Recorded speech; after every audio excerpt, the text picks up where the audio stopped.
Nag-celebrate kaagad ang Pacers fans mga idol. Pinasok ang kickboxer na si James Johnson. Grabe yung pisikalan mga idol. Gigil na gigil si Donovan Mitchell na high blood ang coach ng Indiana Pacers. So eto na mga idol ang Game 3 ng series sa pagitan ng Indiana Pacers at Cleveland Cavaliers. Pacers up 2-0. Nagbabalik si Darius Garland first time para sa series na to. Well, naging dominant ang first quarter ng Cleveland Cavaliers. Umabot lang naman ng 15 points ang kanilang biggest lead sa home team, Indiana. Hindi gaanong nakapagbigay ng malaking impact itong si Darius Garland sa first quarter with only 3 points at na-foul trouble din with 3 personal fouls. Nagbabalik din si Evan Mobley at DeAndre Hunter dito sa Game 3. Pareho ang dalawang to na hindi rin nakapaglaro sa Game 2. 7-minute mark highlight Donovan Mitchell hang time, count the basket and one. Sabay flex mga idol sa home crowd itong si Donovan. Buhat mode si Miles Turner sa opening frame with 3 out of 3 sa field at may 12 mga idol. Ang naging storyline sa Game 1 and 2 ay nangyari din dito sa first quarter. Lamang ng 15 ang Cleveland. Nahabol yan ng Indiana Pacers dahil sa mga bench players Bennedict Mathurin with 2 3-pointers. Partida, 2 points pa lang dito si Tyrese Haliburton. Darius Garland, no-look dime to Evan Mobley for two-handed jump. But Ben Sheppard ends the first quarter with the game-tying 3-pointer. Tabla sa 32 ang talaan. Burado ang 15 lamang ng Cleveland Cavaliers. 3 seconds left. A 3 for Sheppard. You bet!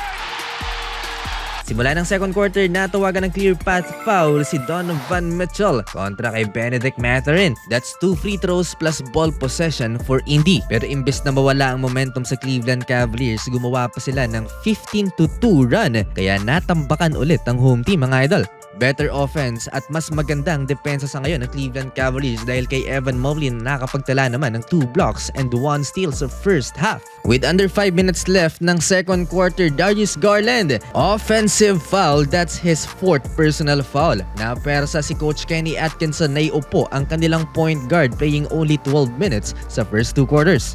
Binuhat ni Donovan Mitchell ang Cleveland Cavaliers with 17 points, 5 rebounds, 3 assists.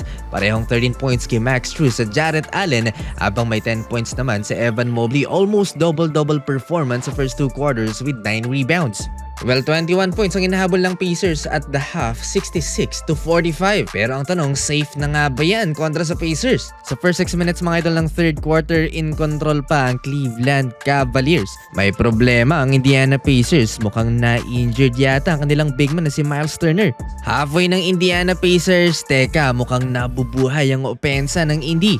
Back-to-back field goal ni Andrew Nembhard, baba sa 15 ang lamang ng Cleveland, 80-65 last 5 minutes. May counter mga idol ng Cleveland Cavaliers, DeAndre Hunter 3-pointer at bigla na lang na high blood itong si Rick Carlisle. Galit na galit sa referee. Technical foul si Rick Carlisle, balik sa 20 ang inahabol ng Pacers. Last 1 minute, sinisindak ni Bennedict Mathurin si DeAndre Hunter. Mukhang nang pipikon lang itong si Bennedict Mathurin, 97-79, in control pa rin ang Cleveland Cavaliers.